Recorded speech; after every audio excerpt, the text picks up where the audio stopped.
So French and Bangla. Actually, what happens is like the culture. Yeah. There is an enormous similarity in culture, and you know, a language always expresses a culture, even in vocabulary. Hmm. The vocabulary, every language will have words which you cannot translate in any other language Hmm. because they relate to that culture. Like, for example, I give a Dutch example, gezellig. Gezellig is one kind of a coziness, togetherness, but it is not translatable. Mhm. So what happens is that the French and Bengali, being so very similar in many ways, they have maybe their different stock of words, but they have a way of expressing which is very similar.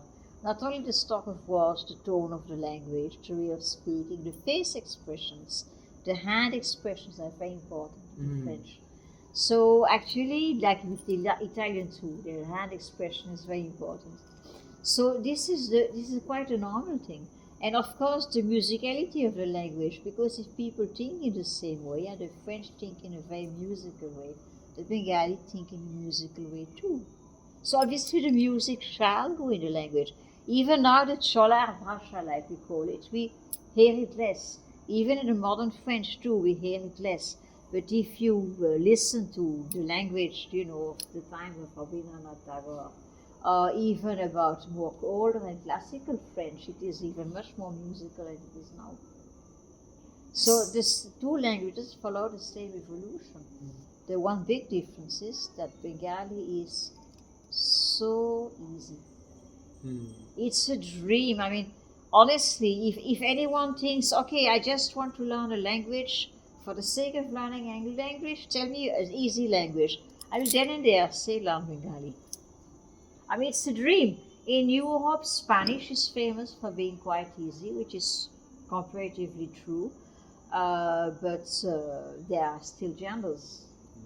Then you should say English is quite easy in Europe. But please do not compare Bengali to English. That's an insult. So that's why, I mean, like Hindi, for example, is much more like French in grammar. You have, you know, in the Bisheshom, Kriya, and all that, even there you have the genders. So it is very similar to Hindi. So yes, it's really a very, very easy language. The writing is sometimes a bit so-called complex. What complex? You just have to remember that when you put two consonants together, how it looks. So what complex? Simply you learn a bit more. It's not that the writing is difficult. It's simply that there are more letters due to the combination of letters changing shape. That's it. Instead of learning that much letters, you learn that many more letters. Well, that's a big deal. What's the trouble with that? You simply learn them. That's it. There are some newspapers like the Statesman nowadays. They don't anymore print the combined. They started printing them separately. The vowel, the consonants. I say, what nonsense? Why do that? I mean, is it like so difficult? I'm born abroad, I could learn it easily. Those are born in Bengal, they can't learn it. I mean, that's nonsense. Even as history and culture, Oh, it is so similar. there are parallels, right? Like the Renaissance, like Bengali So Renaissance. similar. The Bengali Renaissance happened actually in Serampore with not the help of the influence of the French, but more of the Danes. But the French did have their hands because the French were very much involved with the Danish printing press too. And of course, it all started with the open opinions in the free press. So the French indeed did have their play in it because many things were printed for Charles de Gaulle by the Danish printing press. So the French won't say too much because they're kind of modest on those things. But there is, yes, an influence of the French too, through them, through Serampore. And another thing is that the French will not say too much what they did to help, you know, the revolution movement. But everyone knows they did a lot. Like, for example, Pravartak Ashram. It was the head of 80 ashrams all over Sri Lanka, Pakistan, Bangladesh, India. 80.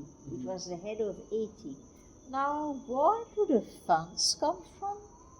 An ashram which develops into 80 centers all over India. Don't ask the French, huh? They know nothing. Don't ask. So what it was in Chandanagar? Don't ask the French. They know Historically, nothing. Chandanagar has always been the den of the anti-British Of movements. course, the Biplobik Chandanagar. So that's why I say jokingly about the funds. Don't ask the French, huh? They know nothing, huh? Don't ask, please. It's a very impolite and undiplomatic question. It will anger the British. But everyone knows, of course, what everyone knows. And later, when Aurobindo shifted to Pondicherry, he was very clear. Any donation comes to Chandanagar. It can't be more clear than that, isn't it? Even if you are a donator, but you have to donate to Chandanagar in memory of the huge donations you used to receive. Okay, the French is stupid. If he says it, then you better shut up and look elsewhere. Don't ask the French, but yes, Albino did say something. So in this matter, they're kind of modest, and they're very playful. And I'm always very happy that I'm not French. You know why? Why? Because I can praise them. Yeah. If I would have been French, I would have to shut up. Both Bengalis and French are a little self-deprecatory, right? They are very much the Bengalis, even excessively. Yeah. Actually, the French are self-deprecative to a certain limit, but not below limit. But I think the Bengalis sometimes are too much They go self-deprecative. overboard. I am a non-Bengali, that is why I Yes, praise it's and too stuff. much. It's too much. They a little bit should be less self-deprecative. There's a certain balance where you end up devaluing yourself. So they are too much. Two more questions. Like this self-deprecatory. What other cultural temperaments do you see which is common in Bengali Oh, everything the artistic. people? Artistic. The artistic side, musical side, they like Abba. Love for Even architecture. even the romantic side, the playful romantic. Yes. It's actually between the genders a very playful, Hmm. very playful interaction, which is very sweet and very nice. Where does that come from? Like that playfulness? Yes, it's kind of steeped in romanticism and culture and poetry, and it's actually very innocent. And it's nice. I like it. It's very innocent. Actually, everyone knows the Bengali men are generally gentlemen. I mean, they are. Honestly, they are. And not only the Bengali, by the way. I mean, there are more states, but the Bengali men are gentlemen. Yeah. So even the Frenchmen, they will not harass you if you don't want to be harassed, to leave you in peace. Is it fair to say both Bengali and French cultures are feminist? Actually, yes. The Bengali men are pretty feminist. Right. I do agree with that. And not only, by the way, Bengali. For example, Kerala. Yeah, Kerala. Kerala, they are quite feminist. Yeah, there are parallels between Bengal and Kerala. A lot. I wouldn't say about Tamil Nadu. Mm-hmm. I would say it's like a 50-50. Men and women are very definitely respected, Yeah. no doubt. It's a 50-50. Even Andhra Pradesh is more feminist than Tamil Nadu. It's pretty okay.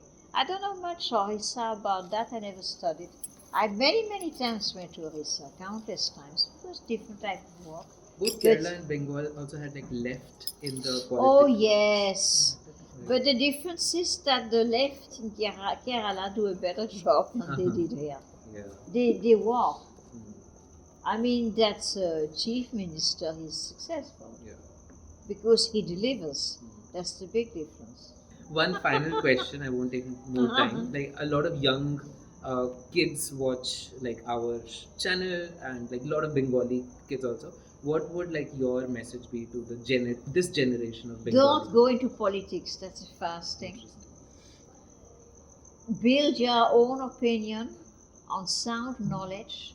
Don't go by the rumors in the media.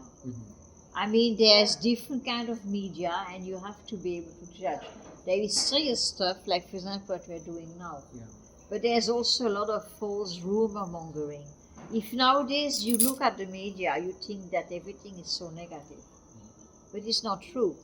There's a lot of very positive going on too. Right. So be very careful about media, and also about your own. I mean, nowadays kids, they are very much from very young into selfies, this and that, their publicity.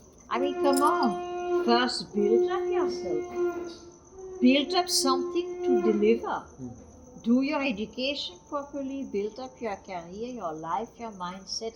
Then think about posting selfies on Facebook. I mean, it's not the time. You first build your basis that you actually have to say something, give something to society, deliver something, do something for society, and then make your publicity. Thank you. Oh, there are a lot of non-Bengalis wanting to learn Bengali. You said it's an easy language. Very How would easy. you recommend? I someone- would say Borno Porichoy. Borno Porichoy. Yes, it's not only good for learning to write, but it also gives you a lot of stock of words initially. Definitely the Borno Porichoy. Start It with can that. be, yes, it can be used as actually a language learning book. Mhm. Even there is text and everything, so it's actually a language learning book. Yeah. The best there is. So you don't need to go for any other book for that. And online is just not the same thing. Because it's the same engine which does so many other things. So your attention a bit gets divided. Do you have a favorite Rabindra Sangeet song? Or like any Oh Bengali yes, of song? course, that one Videshini. Ogo Videshi? Go Videshini. Because there's a fact about it that poets sing to a beautiful woman Yeah. like she's a flower. But this is different. He sang to a flower like she's a beautiful woman. Many people don't know that. The Videshini is a red rose. A red rose is by origin English. He sang to a red rose like a beautiful English woman. That's the genius of Rabindranath. Wow. That is his genius. I mean, that is his genius.